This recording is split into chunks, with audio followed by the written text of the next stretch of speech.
గ్రంథంలోనే వ్రాయబడింది. అజామేధం అనేటువంటి ఒక విషయాన్ని కూడా మన యొక్క పూర్వీకులు చేశారు. ఒక మేకను తీసుకొచ్చి తన యొక్క తలపై ముండ్ల కిరీటం పెట్టి తనకు పక్కలో గాయం చేసి తన యొక్క శరీరంలో ఉన్న రక్తమంతా కారిపోయేలాగా చేసి దాన్ని చంపివేసి మరలా 3వ రోజున దాన్ని మరలా లేపడం అనేటువంటి కార్యక్రమం చేసే పరిస్థితులు మనం చూస్తున్నాం. కనుక ఇవి అన్నీ కూడా ఎందుకు ఉన్నాయి అంటే అనేక గ్రంథాలు బోధిస్తూ ఉన్నాయి.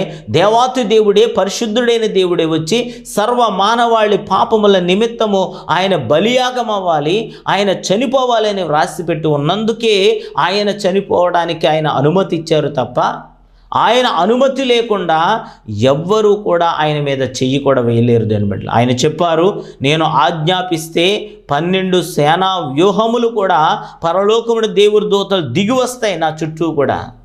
నా